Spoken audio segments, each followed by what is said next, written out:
এই দেশে শত সহস্র ঘটনা এরকম ঘটে, কিন্তু ধর্ষকদেরকে দাফন করার সৌভাগ্য বা সুযোগ আমাদের হয় নাই। গতকালকে থেকে আমি কি পরিমাণ কান্নাকাটি করছি, কি পরিমাণ অন্তরের মধ্যে ব্যথা এই বাচ্চাটার জন্য।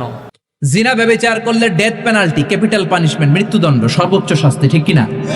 কোন মুসলমান যদি শরিয়ার আইন বাস্তবায়ন না চায়, সে মুসলমানই না। দুনিয়ার সব মানুষের চোখের পানি যদি এক করেন, তারপরেও এই বাচ্চাটার যে ব্যথা, এই ব্যথাকে আপনি এক ফোঁটার সমান মিলাতে পারবেন না। আমরা যেই বলি শরীর আইনটা বাস্তবায়ন করা হোক, তখন বন্ধু বেজার আছে না একদল, তখন নারীবাদী হয়ে যায়। আসলে নারীবাদী না, এটা নেড়িবাদী। একটা ইসলামী কোড দিয়ে বিচার করেন, একটা করেন, দেখেন বাংলাদেশে কি পরিমাণ পরিবর্তন হয়। এই ধরনের অপরাধকে সংগঠন করলে তার জন্য কোরআনের দেওয়া সর্বোচ্চ শাস্তি প্রকাশ্যে বাস্তবায়ন করতে হবে। সে মরে যায় নাই, সে বেঁচে গেছে, আমাদেরকে মেরে দিয়ে গেছে। গতকালকে থেকে আমি কি পরিমাণ কান্নাকাটি করছি, কি পরিমাণ অন্তরের মধ্যে ব্যথা এই বাচ্চাটার জন্য। আমার মেয়েরা আমাকে জিজ্ঞাসা করছে, বাবা তুমি কাঁদতেছো কেন? আমি আমার মেয়েদেরকে উত্তর দিতে পারি নাই। বলেন তো, আমার একটা মেয়ের বয়স 11 বছর, একটার বয়স 6 বছর, আরেকটার বয়স 4 বছর। এরে এই কেস কেমনে বুঝাবো আমি উত্তর দিতে পারি নাই। দুনিয়ার সব মানুষের চোখের পানি যদি এক করেন, তারপরেও এই বাচ্চাটার যে ব্যথা, এই ব্যথাকে আপনি এক ফোঁটার সমান মিলাতে পারবেন না। সে মরে যায় নাই, সে বেঁচে গেছে, আমাদেরকে মেরে দিয়ে গেছে, আমাদের সবাইকে মেরে দিয়ে গেছে। প্রিয় ভাইয়েরা, সবাই বিচার চায়, কিন্তু আল্লাহর বিচারের সৌন্দর্যের কথা বললে আমরা দেখতে পাই এক শ্রেণীর চোখের উপরে সেই জায়গায় আসে দেখা যায় ও যা আল্লাহ বাসারিহি গিসাওয়া, না ওইটা আর ভালো লাগে না। আল্লাহ বললেন তুমি বলো দৃষ্টান্তমূলক বিচার। তোমার দৃষ্টান্ত আর কি দৃষ্টান্ত? দৃষ্টান্ত তো আমি আল্লাহ দেখাই দিছি। এমন জায়গায় মারবে কোমর পর্যন্ত পুঁতে, পাথর নিক্ষেপ করে, হুট করে ফাঁসি দিলাম রাত 12টায় 1 মিনিটে, এ তো আরামের মৃত্যু। এত আরামের মৃত্যু তার হতে পারে না। এটার নাম দৃষ্টান্ত, এটা আল্লাহর দেওয়া পদ্ধতি। আপনি বলতেছেন ধর্ষকের ফাঁসি চাই, দ্রুত সময়ে বিচার চাই, তাকে প্রকাশ্যে ফাঁসি দিতে হবে। না, আপনি আল্লাহ রাব্বুল আমিনের বিচার বোঝেন নাই, এই কথা বললেই তখন আবার বন্ধু বেজার, তখন উনি আর এটা নিতে পারে না। তার মানে আল্লাহর বিচারে সে সন্তুষ্ট নয়। আমরা বলতে চাই, আল্লাহর ওয়াস্তে অন্য কোনো ক্ষেত্রে ইসলামের বিধান আপনার পছন্দ হোক বা না হোক, নারী নির্যাতন, যেটা নারীকে সবচেয়ে বড় সম্মান দিয়েছে ইসলাম, ইসলামের থেকে বেশি সম্মান নারীকে কেউ দিতে পারে নাই। ও বোন, ও নারীবাদী, ও ফেমিনিস্ট, আমি আপনাদের পায়ে হাত দিয়ে বলতেছি, ইসলাম স্টাডি করে দেখেন। পৃথিবীতে 200 বছর আগে নারীর উত্তরাধিকার ছিল না, শিশুদেরকে হত্যা করা হতো। ভারত সহ পুরা পৃথিবীতে নারী ভ্রূণ হত্যা করা হয়, এমনকি আইন করতে বাধ্য হয়েছে আলট্রাসোনোগ্রাম করার সময় জেন্ডার বলে দেওয়া যাবে না, কিন্তু এর দ্বারা নারী হত্যা বন্ধ হয় নাই। আর ইসলাম এই নারীকে এমন মর্যাদার আসনে বসাইছে যেটার কল্পনা নাই, যেটার তুলনা নাই। ওই মর্যাদারই একটা দিক, কোনো নারী যদি অন্যায় হয়, কোনো নারীর প্রতি যদি নির্যাতন হয়, কোনো রেপ হয়, কোনো ব্যভিচার হয়, তার জন্য ব্যভিচারী এবং ব্যভিচারিণীর যে শাস্তি নির্ধারণ করা হয়েছে, এটা নারীর সম্মান। আপনি যদি এইটা প্রতিষ্ঠিত করতে না পারেন, আপনি যত ডায়লগ দেন, প্রকৃতার্থে নারীর মর্যাদা দিতে পারবেন না। প্রিয় ভাইয়েরা, ইসলাম নারীকে পোশাক দিয়ে সম্মানিত করেছে, এটা নারীর প্রোটেকশন। ইসলাম নারীর জন্য বিধান দিয়েছে, নারীর প্রোটেকশন। ইসলাম নারীকে তত্ত্বাবধায়ক শূন্য করে নাই। হয় বাপের কাছে, বাপ মরে গেছে ভাইয়ের কাছে, ভাই নাই রাষ্ট্রের কাছে, বিবাহ হয়েছে স্বামীর কাছে, স্বামী মারা গেছে সন্তানের কাছে, সন্তান নাই স্বামী মারা গেছে, তখন আবার রাষ্ট্রের কাছে তত্ত্বাবধায়কহীন, 1 সেকেন্ডের জন্য রাখে নাই। 3 দিনের অতিরিক্ত পথ যদি সে দৌড়ায় যায়, কোনো দিকে দৌড়াদৌড়ি সফর করতে হয়, তাহলে পুরুষের দায়িত্ব তার মহরেমশিপের দায়িত্ব নেওয়া, তাকে নিরাপত্তা নিয়ে যাবে, সে প্রেসিডেন্টের মতো গার্ড নিয়ে সবসময় চলবে। ইসলাম এই মর্যাদা তাকে দিল। আমরা যেই বলি শরীর আইনটা বাস্তবায়ন করা হোক, তখন বন্ধু বেজার আছে না একদল, তখন নারীবাদী হয়ে যায়। আসলে নারীবাদী না, এটা নেড়িবাদী। কিবাদী?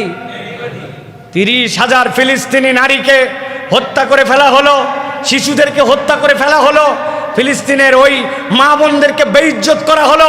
খাদ্য না দিয়ে মারা হলো, ঘাসের পাতা খাইলো। তোমরা যারা নারীবাদী নারীবাদী করে তখন তোমরা কোথায় ছিলে? ফিলিস্তিনের নারী তুমি দেখতে পাও না, আর এই জায়গায় শাহবাগে তুমি নারীবাদী মারাও। তুমি নারীবাদী না, তুমি নেড়িবাদী, ঠিক কিনা? তুমি ধান্দাবাজ। এই জন্য আমরা বলবো আমার এই বোনের বিচার দ্রুত সময়ের মধ্যে কার্যকর করতে হবে। দোহাই লাগে একটা ইসলামিক কোর্ট দিয়ে বিচার করেন, একটা করেন, দেখেন বাংলাদেশে কি পরিমাণ পরিবর্তন হয়। একটা বিচার করেন। আমরা দাবি দিচ্ছি, আপনারা দাবি করেন এইটা, কিন্তু এই কথা বললেই আমরা দেখেছি একদল তারা সব সময় ওয়া খাতামা আলা সামঈহি ওয়া কলবিহি ওয়া জাআলা আলা বাসারিহি গিশাওয়া। আল্লাহর আইন সে দেখতে পায় না। আপনি কি হিসাবে বলেন যে আপনি ধর্ষকের বিচার, মৃত্যুদণ্ড চান, প্রকাশ্য শাস্তি চান? আরে ইসলাম তো এইটাই বলছে, কিন্তু আপনার তরিকায় নয়। আপনি কেন এরকম এটা বোঝেন না? এই জন্য বলবো আমার মা বোনদের সম্মান, আমার বাচ্চার নিরাপত্তা, আমার সমাজের এই শৃঙ্খলা ফেরানোর জন্য ইসলামী শরিয়ার এই আইনের ইমপ্লিমেন্টেশনের কোনো ব্যতিক্রম নাই। আপনার আশ্রয়স্থল হচ্ছে ইসলাম, এটাই চূড়ান্ত কথা। জিনা ব্যভিচার করলে ডেথ পেনাল্টি, ক্যাপিটাল পানিশমেন্ট, মৃত্যুদণ্ড, সর্বোচ্চ শাস্তি, ঠিক কিনা? এজন্য ইসলাম দিয়ে যদি আইন কায়েম করা হয় 24 ঘন্টার আলটিমেটামে সব বিচার হয়ে যাবে, যেরকম, ঠিক কিনা? ইসলাম বলে চোরের হাত কেটে দাও। জিনা ব্যভিচার করলে ডেথ পেনাল্টি। সৌদি আরবে হেড অফ করে, গলা কেটে ফেলে। বাংলাদেশেও যদি এটা করা যেত, খবর হয়ে যেত। আপনি কখনো শুনছেন একটা সিংহ আর একটা সিংহকে মারে? একটা বাঘ আর একটা বাঘকে মারে না। একটা হরিণ আর একটা হরিণকে মারে না। একটা হাতি আর একটা হাতিকে হত্যা করে না। কিন্তু একটা মানুষ আর একটা মানুষকে হত্যা করে না। আপনি কখনো শুনবেন না যে একটা বাঘ আর একটা বাঘকে হত্যা করে 10 টুকরা করছে? শুনছেন? একটা হাতি আর একটা হাতিকে মেরে 30 টুকরা করছে, শুনছেন? কিন্তু মানুষ আর একটা মানুষকে শুধু নৃশংসভাবে হত্যাই করে না, হত্যা শেষে তাকে 10 টুকরা করে, 15 টুকরা করে, 30 টুকরা করে বস্তাবন্দি করে। চিল্লা এখন, ঠিক কিনা? পাওয়া যায় না এরকম লাশ? গুম করে ফেলছে, ক্রস ফায়ার করে ফেলছে, মেরে ফেলছে, হাত পা বেঁধে, চোখের রশি বেঁধে, বস্তার ভিতরে ভরে ক্ষেতের মধ্যে ফেলে দিস। 3 দিন 4 দিন পর এরকম লাশটা ফুলে উঠছে, পাওয়া যায় না? পত্রিকায় বিভৎস লাশ দেখে আমরা অবাক হই। কোন প্রাণী এমনটা করে না। মানুষ মানুষকে মেরে টুকরা টুকরা করে। একটা ছাগল বনের সব ছাগলগুলোরে মেরে ফেলতে চায় না। একটা হাতি ওই জঙ্গল থেকে সব হাতিগুলোকে শেষ করে দিতে চায় না। কিন্তু মানুষ আগুন জ্বালিয়ে জনপদের পর জনপদ ছারখার করে দেয়,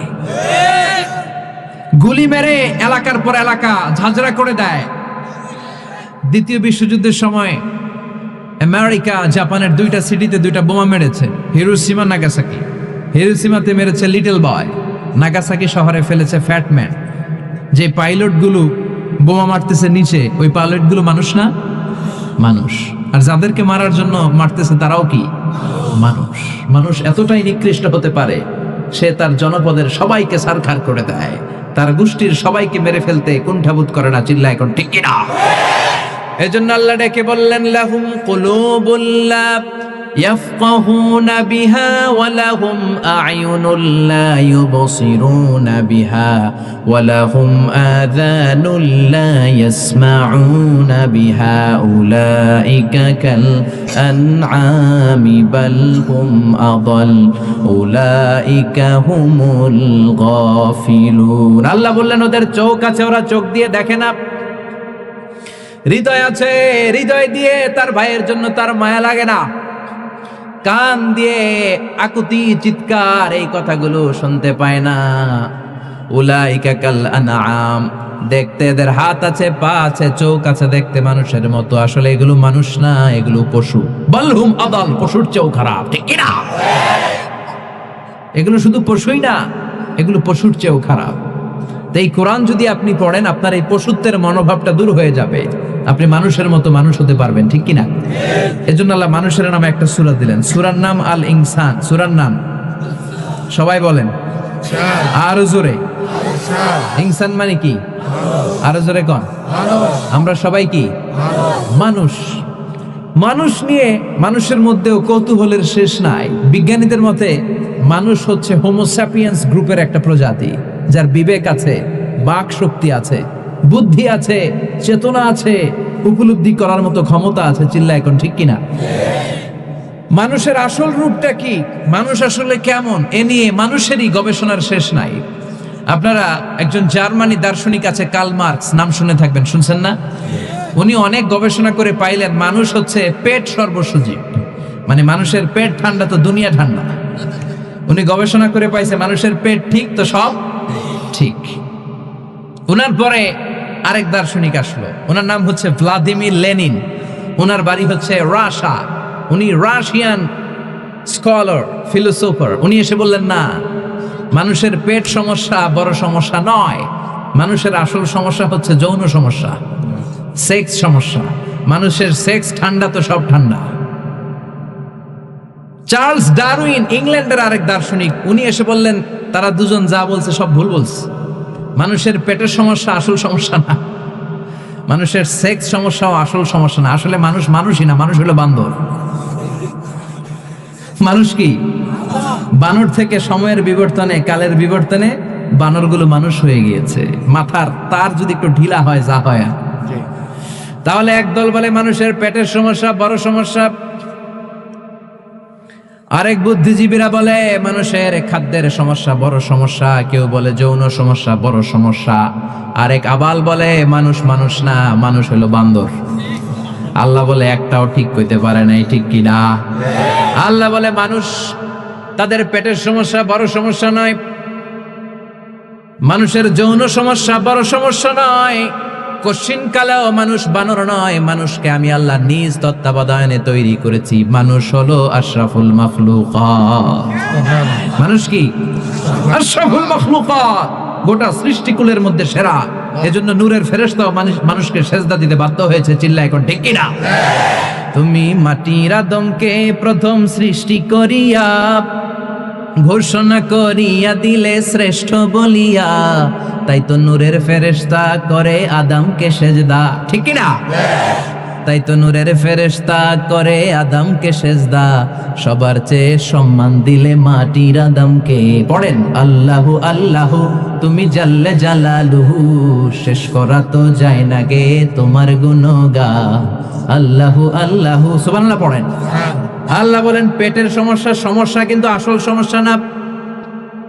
মানুষের যৌন সমস্যা বড় সমস্যা, কিন্তু আসল সমস্যা না।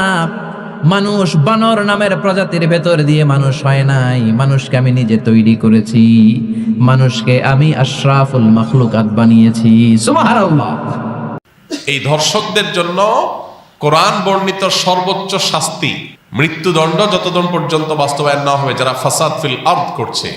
ইন্নামা জাযাউল লাযিনা ইউহারিবুনাল্লাহ ওয়া রাসূলাহু আন ইউকাত্তালু আও ইউসাল্লামু আও তুকাত্তা আইদিহিম ওয়া আরজুলুহুম মিন খিলাফ আও ইউনফাউ মিনাল আরদ। এই শাস্তি যতক্ষণ পর্যন্ত বাস্তবায়ন না হবে, চরম শাস্তি দেওয়া না হবে, এবং বিচারের যত ফাঁক ফোকর আছে এগুলো যতদিন বন্ধ করা না হবে ততদিন পর্যন্ত আসলে এগুলো বন্ধ হবে না। আমরা কখনো কাঁদবো, কিছুদিন কান্নাকাটি করি, আবার থেমে যাব, আরো কোনো কান্নার আওয়াজ আমাদের কানে আসবে, তখন আমরা আবার হয়তো নড়ে চড়ে বসবো। এই দেশে শত সহস্র ঘটনা এরকম ঘটে, কিন্তু ধর্ষকদেরকে দাফন করার সৌভাগ্য বা সুযোগ আমাদের হয় নাই। কেন ব্যভিচারের শাস্তি আল্লাহ তাআলা বলেছেন ওয়ালিয়াশহাদ আযাবাহুমা তাইফাতুম মিনাল মুমিনিন, ব্যভিচারের শাস্তি যে কার্যকর হবে এটা যেন প্রত্যক্ষভাবে হয়, মানুষের উপস্থিতিতে যেন হয়। কেন বলেছে? কারণ মাকাসিদুশ শরিয়া বা শরিয়ার উদ্দেশ্যই হলো মানুষের জীবন, সম্পদ, ঈমান, মানুষের পরিবার, এই সব কিছুর হেফাজত এবং সংরক্ষণ। এই জন্যই শরিয়াত এসেছে। এই জন্য যেই অপরাধের শাস্তি প্রত্যক্ষ হলে সমাজ সোজা হয়ে যাবে, অপরাধীরা সোজা হয়ে যাবে, সেটাকে প্রত্যক্ষ করতে বলেছে শরিয়ত। সেটার বাস্তবায়ন যদি হয় মানব রচিত বিধিবিধান দিয়ে, আজকে হয়তো একটা ফাঁক বন্ধ করবেন, কালকে আর 5টা ফাঁক তৈরি হবে। চিরতরে ফাঁক বন্ধ করা সম্ভব হয় না। ফাঁক ফোকর জন্য যদি বন্ধ করতে হয় যাতে করে অপরাধী কোনোভাবে পার না পায়, তাহলে আমাদেরকে অবশ্যই শরিয়ার আইন বাস্তবায়ন করার দিকে যেতে হবে। কোনো মুসলমান যদি শরিয়ার আইন বাস্তবায়ন না চায় সে মুসলমানই না। আপনি যদি বলেন যে আমি শরিয়া চাই না, শরিয়া দ্বারা শাসিত হোক আমার দেশ বা আমি নিজে এটা চাই না, তাহলে আপনি নিজেকে মুসলমান দাবি করার কোনো নৈতিক অধিকার নাই। শরিয়া এটা শুধুমাত্র চুমু খাওয়ার জন্য আসে নাই তো। আপনি পারছেন না শরিয়া দ্বারা শাসিত হতে, অপরাধ বোধ আপনার মধ্যে আছে যে আমি পারতেছি না বা আমরা পারতেছি না, এটা একটা লেভেল পর্যন্ত চলে।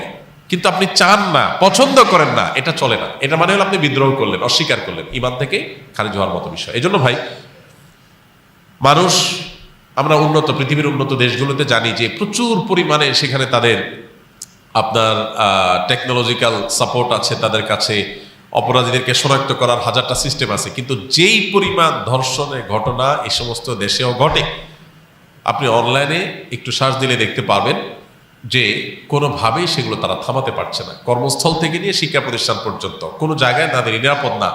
নারীর নিরাপত্তা নিশ্চিত করবার জন্য শুধুমাত্র ইসলামী শরিয়ার বাস্তবায়নই না, ইসলামী বিধিবিধান এবং ইসলামী যে লাইফস্টাইল সেটা ফলো করা জরুরি। আপনি পর্ন সাইটগুলো সব ওপেন রাখবেন। এই পর্ন সাইটগুলো সব ওপেন রেখে সমস্ত আজে বাজে আর্টিকেল, সমস্ত উপায় খোলা রাখবেন যেগুলো দিয়ে মানুষের মধ্যে যৌন আকাঙ্ক্ষা, পশুত্ব জেগে ওঠে। এরকম হাজারটা রাস্তা খোলা রাখবেন। এই পশুত্ব জেগে ওঠার রাস্তাগুলো যখন খোলা রাখবেন স্বাধীনতার নাম দিয়া, তখন যার ভিতরে পশুত্ব জেগে উঠবে সে হাতের নাগালের কাছে যাকে পাবে তার উপরে সে ঝাঁপিয়ে পড়বে। তার পশুত্বকে সে চরিতার্থ করতে চাইবে। এই ধর্ষকের পশুত্বকে জাগিয়ে তোলার জন্য, এটাকে জাগ্রত করবার জন্য যেই সমস্ত উপায়গুলো কাজ করছে সেগুলোতে আমাদের হাত দিতে হবে, সেগুলো থামাতে হবে। আপনি বিজ্ঞাপনী, বিলবোর্ড, বিনোদন, উপন্যাস, বিভিন্ন নামে অনবরত যৌন উন্মাদনা সৃষ্টি করবেন, যৌন আকাঙ্ক্ষা মানুষের মধ্যে জেগে উঠে, এটার জন্য হাজারটা উপায় বের করবেন। এরপরে বলবেন সবাই নিজেকে নিয়ন্ত্রণ করো। এটা হাস্যকর। ইসলাম এই আইডিওলজিতে বিশ্বাসী না। ইসলাম বলে, আল্লাহ বলেছেন ওয়ালা তাকরাবুজ জিনা, তোমরা জেনার কাছেও যেও না, কারণ জেনার কাছে গেলে মানুষ জেনা থেকে ফিরে আসতে পারে না। এই জন্য আল্লাহ বলছেন চোখের হেফাজত করো। আল্লাহ বলেছেন কুল্লুল মুমিনিনা ইয়াগুদ্দু মিন আবসারিহিম, চোখকে অবনত রাখো। কেন? কারণ চোখ দিয়ে তুমি যদি বিজ্ঞাপনে, বিলবোর্ডে, পত্রিকার পাতায়, মোবাইল স্ক্রিনে, অনলাইনে, অফলাইনে কোনো পরনারীর সৌন্দর্য তুমি অবলোকন করো, অবলোকন করার পর তোমার মনের ভিতরে অস্থিরতা আসবে, তোমার মনের ভিতরে যৌন আকাঙ্ক্ষা চরিতার্থ করার চাহিদা জেগে উঠবে। এই যে জেগে উঠবে, এই জেগে উঠার পর এটাকে নিয়ন্ত্রণ করাটা কঠিন কাজ। সবাই পারে না, কেউ পারে, কেউ অ্যাক্সিডেন্ট করে। এই জন্য শরীয়ত বলেছে নিয়ন্ত্রণ করতে, আর আজকের ভোগবাদী পৃথিবী বলছে অনিয়ন্ত্রিত করতে স্বাধীনতার নাম দিয়ে। আপনি মানুষকে লাগামহীন করে দিবেন, আবার বলুন সবাই যার যার যাকে নিয়ন্ত্রণ করো। এটা হাস্যকর, এটা সম্ভব না। এই জন্য দুইটা জিনিসে বাস্তবায়ন কান্নাকে থামাতে পারে। নাম্বার এক, আমাদের সমাজে নীতি নৈতিকতার যে ভিত্তি নড়বড়ে হয়ে গেছে। নামাজ কালাম পড়ে, কিন্তু ইসলামের অন্যান্য বিধিবিধান, চোখের হেফাজত করার জন্য ওইরকম পরিবেশ, ওইরকম এনভায়রনমেন্ট, এগুলো আমাদের দেশে নাই। এগুলো আমাদের মুসলমানদের সমাজে আজকাল নাই। না থাকার কারণে কি হয়েছে? মানুষ তার ভিতরে যৌন আকাঙ্ক্ষা জেগে উঠছে, পশুত্ব জেগে উঠছে, ধর্ষকরা ধর্ষক হয়ে উঠছে। তো এই জন্য একদিকে ইসলামের এই অনুশাসন, বিধিবিধান, এগুলোকে কঠোরভাবে মেনে চলার জন্য চেষ্টা করতে হবে। পশ্চিমাদের শেখানো পথে আমরা স্বাধীনতার নাম দিয়ে মেয়েদেরকে পণ্যে পরিণত করব, তাদেরকে ভোগ্য পণ্যের মতো করে উপস্থাপন করব। ছেলেদেরকে আমরা তাদের যৌন আকাঙ্ক্ষাকে জাগ্রত করে তুলব, আবার অপর দিকে বলবো না সব মেয়েরা সেফ থাকতে হবে, তাদের কোনো কিছু হতে পারে না। এটা সাংঘর্ষিক এবং আপনার পরস্পর বিরোধী কাজ। এজন্য একদিক থেকে ইসলামের অনুশাসন মানতে হবে, নীতি নৈতিকতা, এটা আমাদের সমাজে চর্চা বাড়াতে হবে। আর অপর দিকে এ ধরনের অপরাধকে সংগঠন করলে তার জন্য কোরআনের দেওয়া সর্বোচ্চ শাস্তি প্রকাশ্যে বাস্তবায়ন করতে হবে। এই দুইটা প্রচেষ্টা যদি সমান্তরালভাবে হয়, বিচার থেকে আইনের ফাঁকফোকর দিয়ে বের হওয়ার যত রাস্তা আছে এগুলো যদি বন্ধ করা হয়, ইনশাআল্লাহ এ ধরনের নির্মমতার কথা আমাদের আর শুনতে হবে না। আল্লাহ আমাদেরকে সে সুদিন দান করুন।